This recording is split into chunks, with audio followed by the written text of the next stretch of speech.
us, that would be greatly appreciated.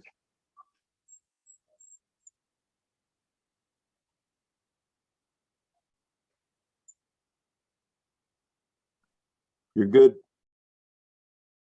All right. Thank you very much, everybody, for attending. This is, get that going. Today's Wednesday, March 1st. It is 9:04 a.m. We are here today for the ERC meeting.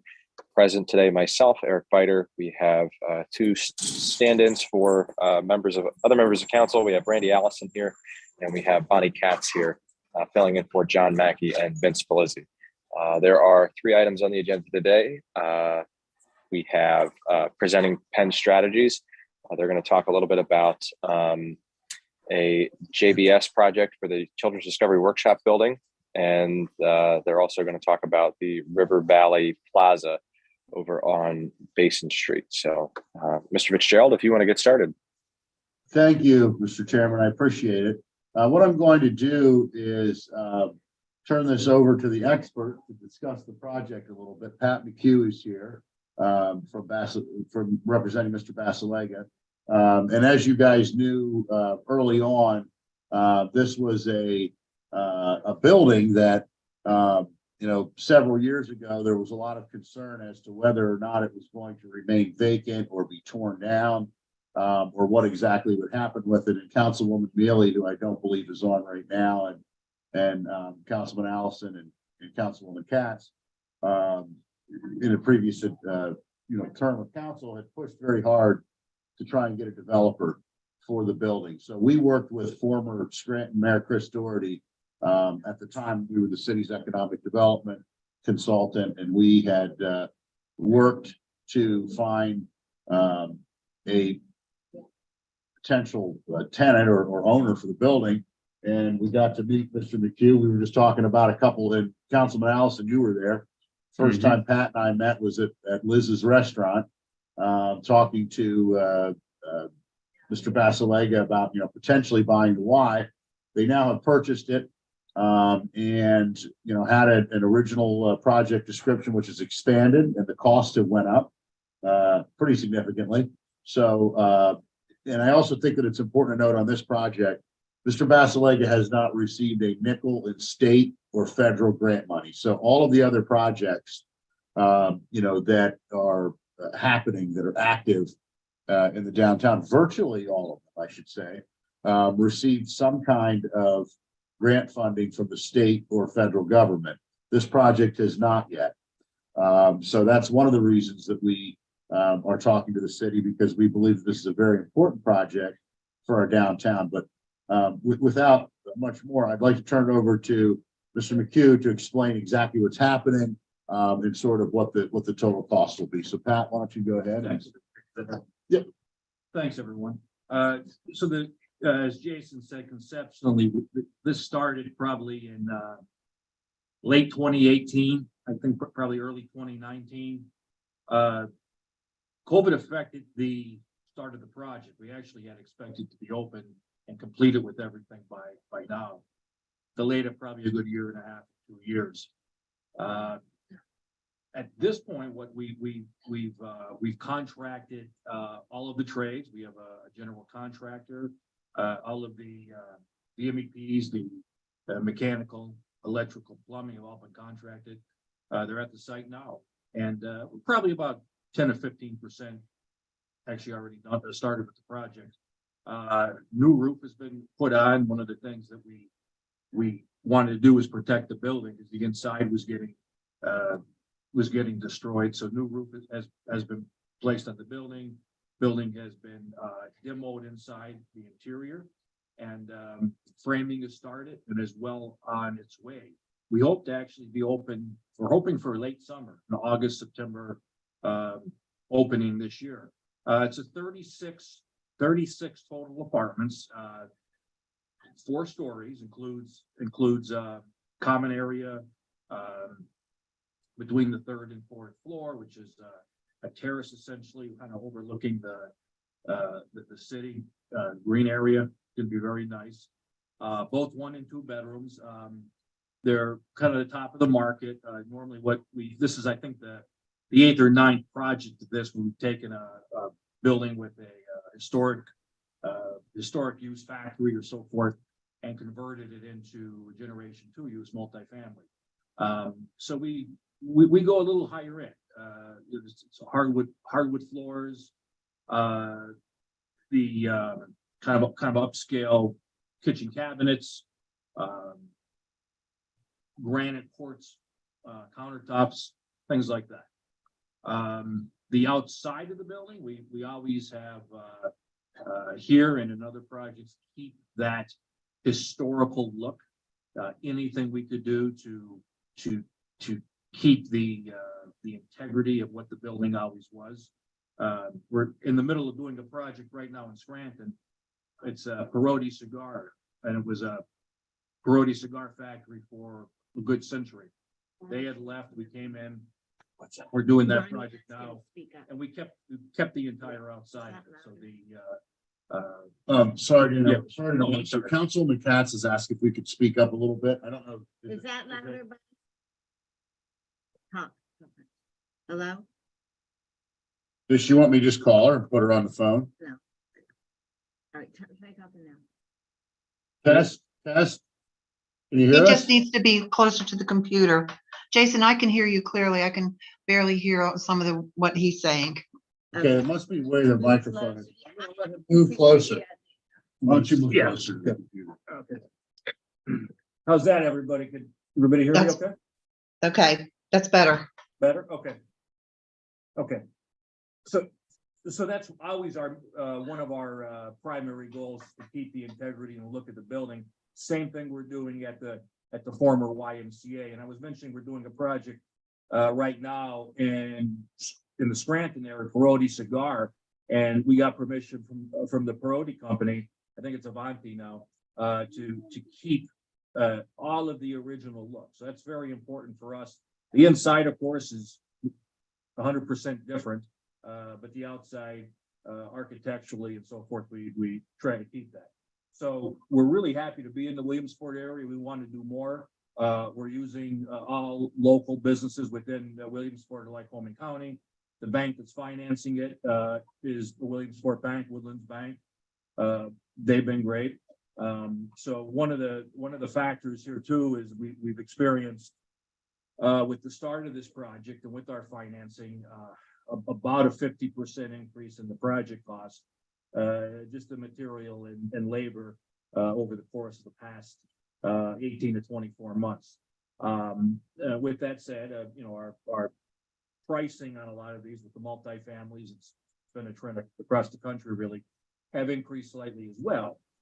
So some of that could be made up that way, but rates and everything are up. And so talking with Jason and his firm, we thought this would be an opportunity, possibly for some financial assistance with the project. But we're already doing some pre-marketing. It's gotten a very it seems as though it's just from initially some of the calls and leads that we've gotten. We think it'll fill very quickly, and I think we could probably be filled by the day we open. We've had, as I mentioned, I think this is the 8th or 9th project we've done, and typically we're always at 100% occupancy, if not on day one, pretty quickly after.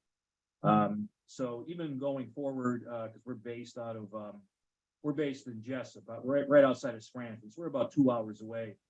So even some of the project management, the maintenance, and that, we'll utilize local businesses and so forth for a lot of what we do here going forward. So this is our first. We hope to do more. It's when we visited a couple years ago, and as time went on, really love the city, and we want to do more here. But I appreciate everything. I can answer any questions if anybody has any questions on the project or our company or anything else. Would you mind discussing the total amount of an investment so we're asking for $1.1 million.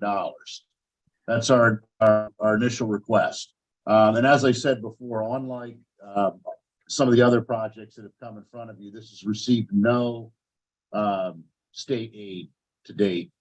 Early on, this was looking like about what, a $3 million project. Today, it's closer to 7. Yeah, we had it budgeted at about 3.6 million back in this probably would have been 2019, I think. Yeah, 2019, maybe early 2020. And we had financed it and done everything for that. We couldn't start it then, and then it was bad timing because then we get COVID hit and we really couldn't do any work. So right now it's ballooned. It's about 6. It's about 6 with everything. That's all our trades, GC. So we're about 6.1 right in there. So it's like I said, it's been a 35-40% increase since that time. So that's kind of where we're at today. And $121,000 worth of the request is for the new service that the Williamsport Municipal Water Authority required. That was the main, requirement that they had as far as from the city. And we have spoken to Mayor Slaughter about that as well. So happy to answer any questions that you may have or, respond to any statements, etc.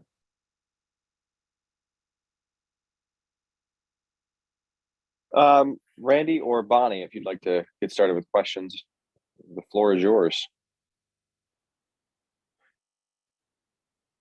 I don't have any off the top of my head because, I mean, you gave, I appreciate the background information that you've given, the details and the financial aspects. Of course, those numbers are what we want to deliberate on and crunch. So I don't have any questions on that exactly. And I appreciate that with the obstacles that you've faced since the beginning of this project, that John and yourself and others who have been involved are dedicated and have been committed to finishing this. That's not an easy task to start out with one goal and then have to deal with a big financial obstacle. I guess one question I had is there was a lot of talk about the parking aspect. Have the details about that been resolved to have the adequate parking spaces? And Yeah, thank you for that. So based on the where the location of the building is and the parking there, we believe there's ample private parking. So our residents are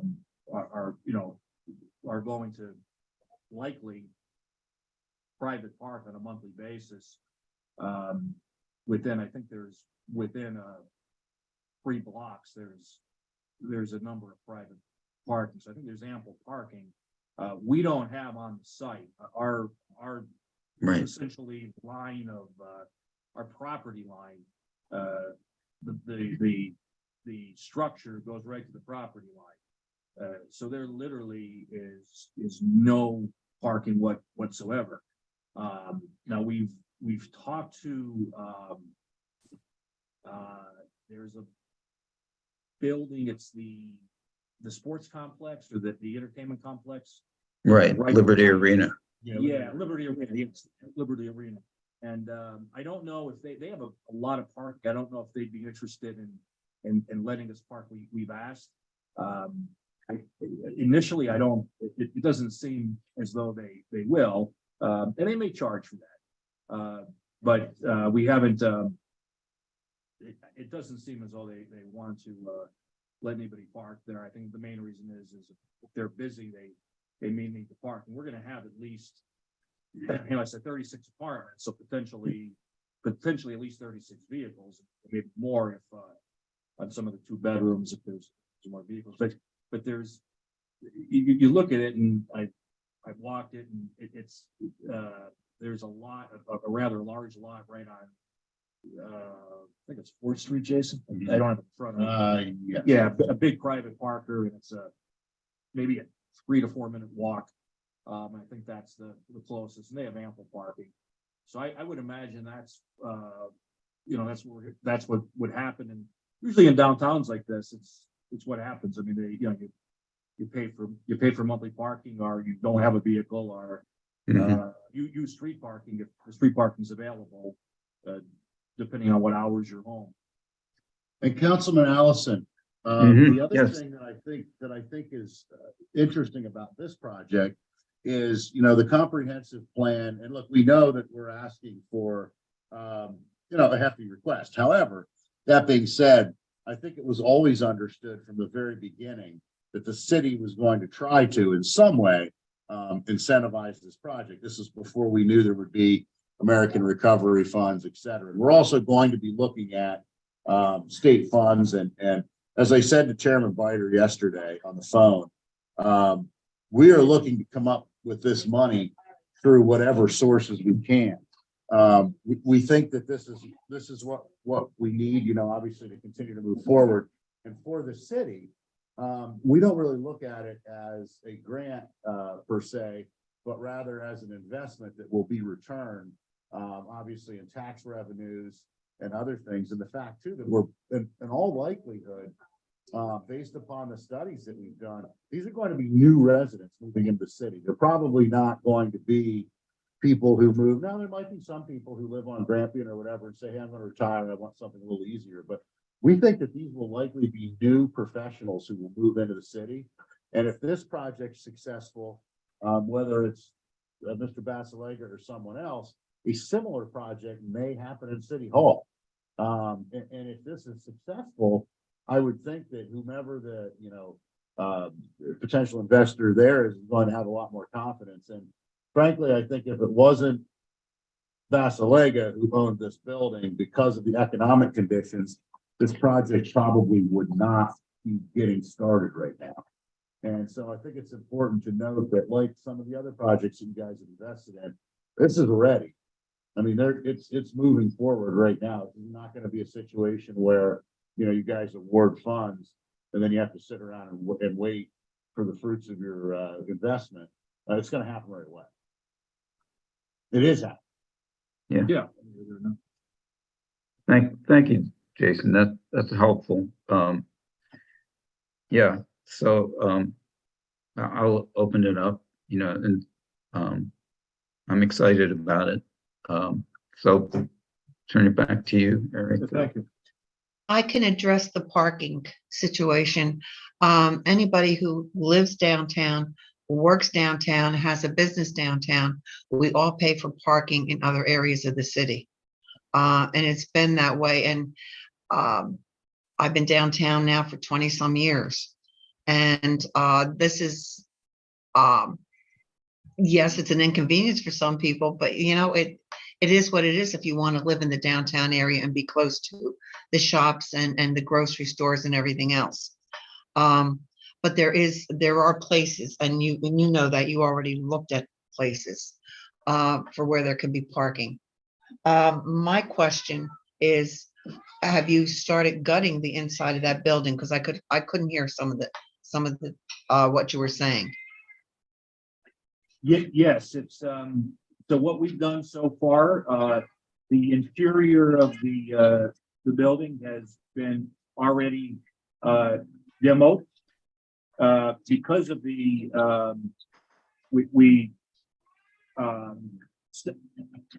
maybe close to a year ago now, at least 6 months or possibly longer. We did install an entire new roof on the building because there was water and stuff starting to get inside, and that's one of the worst things for buildings because it makes the renovations much more difficult.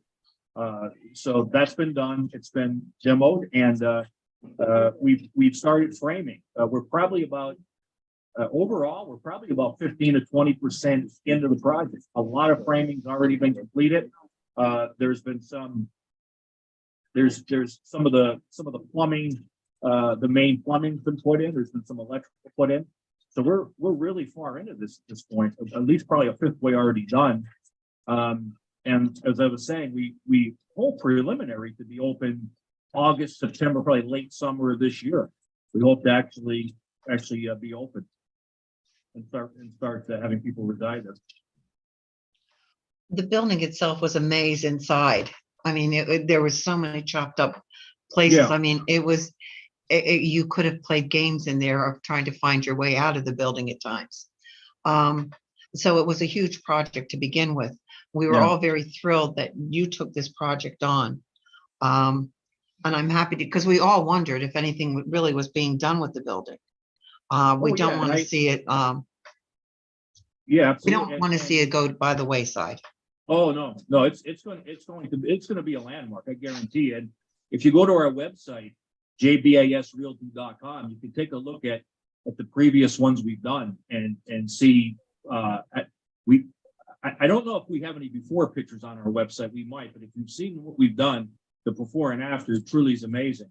And John Basiliga, the president of JBass Realty, takes just tremendous pride. He just loves, like I say, he loves keeping the look and the history of the outside.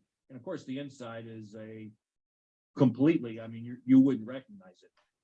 But anyone from council or anyone is welcome to stop by whenever they want, really. Just you can give could even leave my phone number or email and could stop anytime and take a walk through. I just want to give the contractors there a heads up you'd be coming through. But and we do have our project manager, Desmond Ryder is our project manager on this. He's probably here at least once every 2 weeks. And I can certainly coordinate when he's there and he could walk you guys through. I'd be more than happy to come as well. So feel free, just let me know. We'll take you guys through and let you see the progress if you'd like as well. So what you're also saying is that this is really started out to be, your proposed budget was 3.5, did you say? And Yeah, now about it's up to 3.5. And now it's up to 6 point something. Yeah, the general contract, the GC, general contractor, their contract alone ended up being a little over 4. And then we traded out the MEPs, mechanical, which is your air and heat, and the plumbing, electrical, all of that. We don't have a lot of site work other than there was an area in the back of the building where the back of the building literally collapsed. We corrected that and that fixed that. So all in, we're about 6.1 right now with and that's with the 5 to 7% or so contingency on the project. And that was just really increasing cost over the course of time. Like I said, if everything went right, we probably would have been open at least a year ago. We had expected to be open. So yeah, it's just really increasing, just inflationary cost in the material.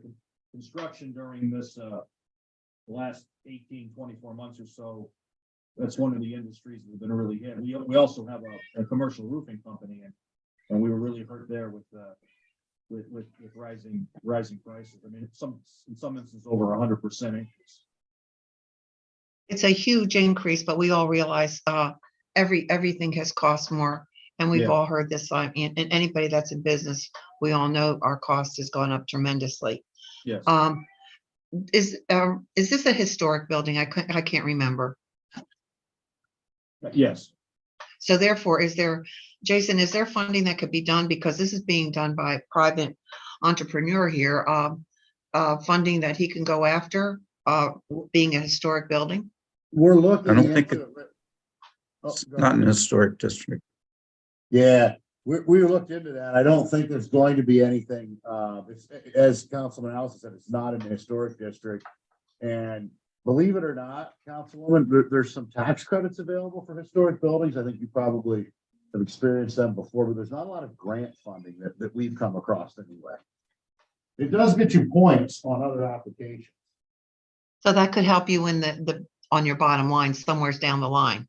But you are, Jason, going after other funding also, right? Yes, yes. I mean, there's so many businesses that are, in transit at this point and finding it difficult to complete their projects because of the cost factors. I mean, this is a perfect example of seeing how much this has increased in this period of time. And we do want to see this up and running. I want to go back to the parking. When this was first done, isn't there like four or six spaces that were with this building? Or was that something that was taken away from the building? I don't, I'm trying to remember. That was so There's a, long ago. There's an area to the, I believe, the east of the building. There's a small area that is a dirt lot. There's nothing there, but we don't own that. That's actually owned by the Liberty Group. So at one It's owned time, by Liberty. yeah, one time I believe Liberty had this building or may have had ownership in the building. So they had that lot, but no, and you probably could fit maybe 8 vehicles there, but that is not ours. Now, that said, we did offer to try to purchase that from them, but they're not interested in selling it. Okay, it was trying to refresh my memory with it. Yeah, I think I don't have any other questions, Eric, at this time. All right. Thank you both, Randy and Bonnie, for chiming in with some very good points. Dad, and some very good questions. I don't really have anything to add on the question front. I'll just simply say that I appreciate the fact that we have somebody that's willing to invest in our community, specifically in this building, that council fought hard to keep from being torn down. And the fact that what I've said over and over is that we need more people to live in the city. And these kinds of projects are going to do that, because without population growth, we're going to continue to experience problems as we have, particularly with this year's budget. We have some deficit spending issues that we need to resolve. And the only way that's going to get resolved is by people moving in and getting buildings like this profitable for the city. So thank you for that. The other point that I'll add just simply is, obviously the ask is quite a bit at $1.1 million. Not sure that all of that is appropriate for ARPA funds. Obviously the water tap fees for the Williamsport Municipal Water Authority, that is appropriate use of that. We've done that already. So we just need to see what our ARPA consultant has to say about what the ask is, and we need to know just a little bit more about what those monies are going to be used for. So, but this is something that's not going to the full body of council this week. So we'll have time to have this meeting again and get that stuff hammered out. And any additional detail that members of council need, whether it's relative to how the funds would be expended, and then also what the ROI is, we're happy to provide. And Councilwoman Katz asked a good question earlier. Are we pursuing other funds? Yes. One of the things that we can do is when, and the mayor and council have been very, very good about this, is ranking RCAP projects. So Mayor Slaughter was able to, along with council, every single RCAP request in the city of Williamsport was approved. And that was because of the collaboration between Senator Yall, Mayor Slaughter, and council. And so one of the things that the mayor mentioned is, whatever we can't get, through American Recovery, maybe we can get through other programs. And, we do have a line item for an RCAP, and we could pursue that, but we wanted to sort of see, would it be fair to say that the city would probably have a decision on this within 3 months? I think that would be a very fair timeline, considering it is March 1st. This would be something that I would think appropriate. Sorry, I'm looking at my calendar. This would be something I think would be appropriate to review possibly at our next ERC meeting, fill in the other 2 members of ERC, and possibly any other questions that we might have, to come back and have you guys present that and answer those questions. Okay, because I was gonna say is maybe we could get support on the RCAP side, but we can talk about that after this, and also LSA. But anyway, I don't think we have anything else to add, do we, Pat? No, unless anybody else has any more questions, but yeah, if you want, I don't know if it was in the request that we submitted, it was, but yeah, the line items, you know, I could provide even further detail on that. On the construction side, on the actual monies. All right, I appreciate that. Let's go ahead then and move on to our second item. Thank you very much. I do appreciate it. Thank you. Thank with you for your time this morning, and also for the audible that had to be called on location and Zoom. So we'll move on to the second item. This is also going to be presented by Mr. Fitzgerald from Penn Strategies, and this is in regards to the River Valley Plaza over on Basin Street. Mr. Fitzgerald. Thank you, and I'm sorry to bombard you guys with requests, but originally what we had said is that we weren't going to, for any of the clients that we work with in the city, we weren't going to originally ask for the ARPA funds, but you know, when the newspaper started reporting about others getting them, all my clients are saying, hey, why aren't we asking them too? So that's why we're asking. An update on the River Valley project. And the request that we put in, and essentially I wanted to make it clear that in the case of this project, that's really a placeholder request. We're willing to adjust that, and we're also willing to talk about other ways that the city may be able to work collaboratively with us on this. But in addition to the facade improvements that will be happening in front of the River Valley Plaza, we have now been told that actually the Starbucks building, the Starbucks in Williamsport is the second busiest Starbucks in the Commonwealth of Pennsylvania, next to the Starbucks on Atherton Street in State College. Since you know, Mr. Mahunsky and his partners have started the investment at the River Valley Plaza, Starbucks has actually indicated now that they would like a new building there.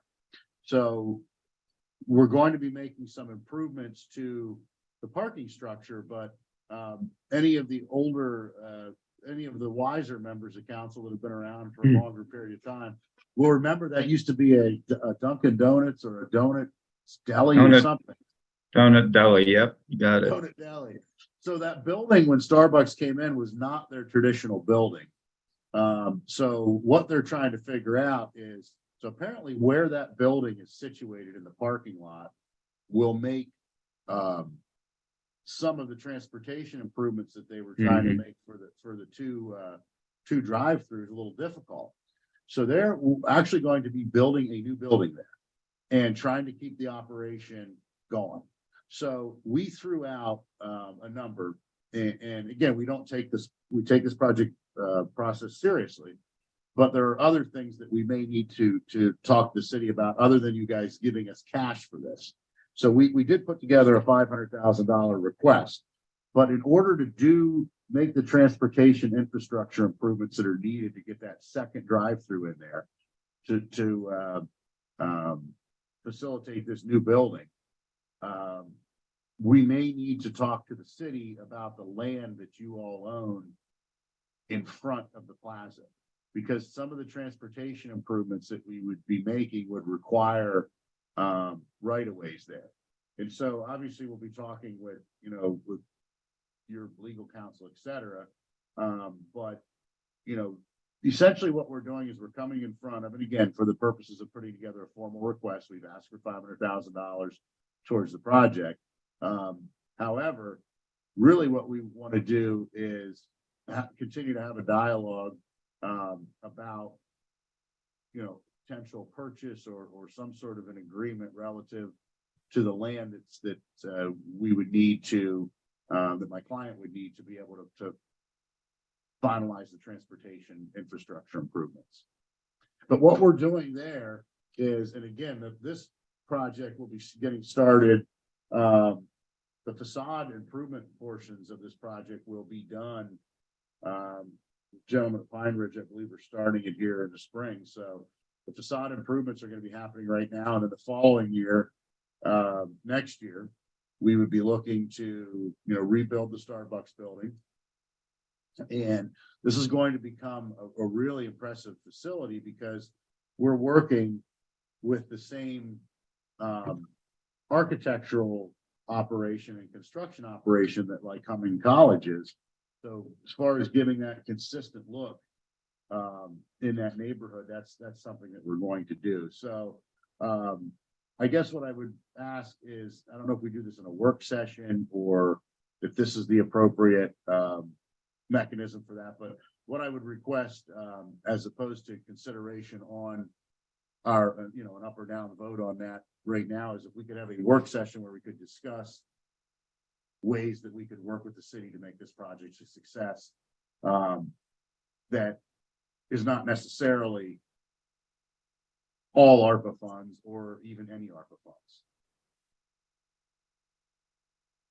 Also, the street in front of, and again, Chairman, if this is not the appropriate time to do it, it's very important to us that we do these things we make these requests in a public way. There's also Sure. the issue of the street. It's a public street in front of Basin Street Plaza. And frankly, we got a really nice RCAP award there. We think we're going to be able to get some transportation monies because there's sometimes a problem when you're trying to pull into Panera or you're getting off the highway. There's some backup issues. So we think that actually the Right. state will be willing, and we're also willing to, and have spoken to the mayor about this as well. My client is willing to talk about how we can work collaboratively to do that connection, that trail connection that you guys are working on. And, again, I guess what we're looking for more on this project really is just is more conversation about public-private partnership. Yeah, that the street there was something that immediately I started to think about as well, because it is a very odd setup for that plaza to not have its own kind of frontage, if you will, and how Canal Street just sits there, East Canal Street just sits there right out the front door of those buildings. But again, being one of the oldest parts of the city, it has its quirks, as we've all found out over the years. What I think, and Randy and Bonnie, if you'd like to chime in after I give my thought, I think that you're correct, Mr. Fitzgerald. Asking this publicly is something that's very important. So we are transparent in how this process is presented. But I do think that some more conversation has to be had between members of council and then with yourself and your client. So that way we can figure out what would be the best course of action for the city and what's in our best interest. I'm not opposed, as I'm looking at the GIS here for the county, seeing how that land sits there, and how the parcels are to that particular land off, just from a quick glance, being something that would be in lieu of the ARPA funds. But again, not thinking of all the pitfalls off the top of my head, I would not say that would be something that I would agree to at this point. And Councilman, I think that one of the concerns that we have, and that I think that the reason we want to do a workshop, if we could, or even get an opinion to the solicitor, is I don't know if the city is required to put that land up for bid. I honestly don't know what the legal requirements are for that, or if you can, I don't know, somehow do some sort of an agreement. Since we maintain, anyway, we want to continue that conversation, figure out, but ultimately to be able to do what my client wants to do, we need to cross over that property, whether it's through a right of way or you guys turn it over to us or we have to bid, whatever. I think you're right, Jason. There's some legal bars to cross with the land. There's a small piece of land. It's at the end of Rural Avenue and Hollywood Circle, where that comes together, that the city owns, and we had to put that out for an RFP, I believe, that section. And I would like to facilitate it somehow. And I think a work session is a great place to do that. To me, I don't see this as a separate project by itself, this whole area, because it's part of the East Third Street Gateway.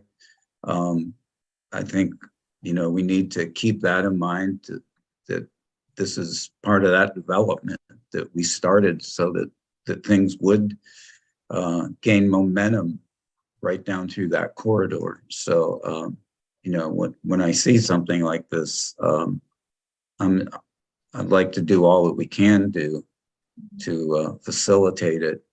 I think it's fascinating that, and I've heard that before, that our Starbucks is so active. One question I had, Jason, was that if so the River Valley Plaza Group would own the Starbucks building and lease it to Starbucks? Yes. Okay. Yes. Yep. Yeah, just like the current arrangement. Okay. And they may even, I don't know what, how they're gonna divide the,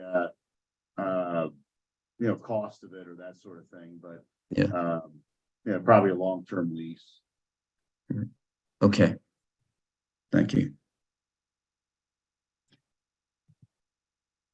So just wanted to let you know that the investment, the reason I bring that up primarily is the investment on that site is now increasing as well. Right. I think a work session would be great. Yeah. Bonnie, did you have anything you'd like to add? Yes, when I go to that plaza, it's one of the busiest. And it's also, it can be very challenging at times to get into where you want to get into it because of the entrances on either side.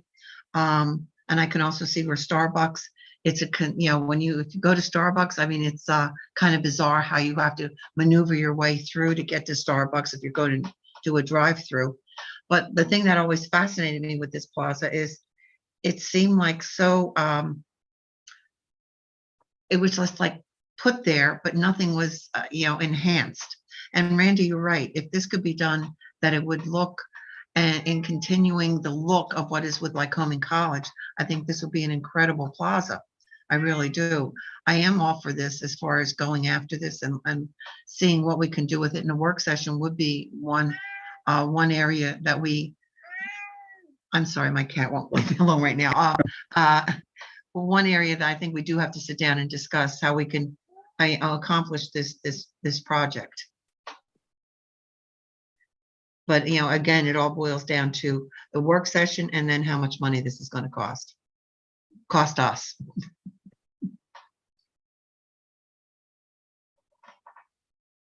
I would agree. Mr. Fitzgerald, I appreciate you being open to that and presenting us with some other options. I think very creative and very fair options that, again, we need to consider. So that being said, I will reach out to you and we can figure out when we can sit down and have a work session about this and get some more opinions about what the developer is looking for with the building itself, how that's going to happen. And then again, what's going to be in the best interest of the city of Williamsport, how that'll play out. So Thank you. absolutely. All right, we'll move on. Item number 3 was any related items. Was there anything that other members of council or the administration would like to add today? I don't have anything. I don't have anything else. I do not have anything myself either. So again, Randy and Bonnie, I appreciate you stepping in this morning. Thank you very much for that. It was a gas. It was very interesting. Yep. Glad to be here. Enjoyed it, Eric. Yeah. Thank you. And then I will take a motion to adjourn. So So move. move. Second. And all in favor? Aye. All right. Aye. Thank you very much, everybody. Have a great day. See you tomorrow. See you You too. tomorrow. Thank you. Bye-bye. Bye, Jason. Bye, everyone.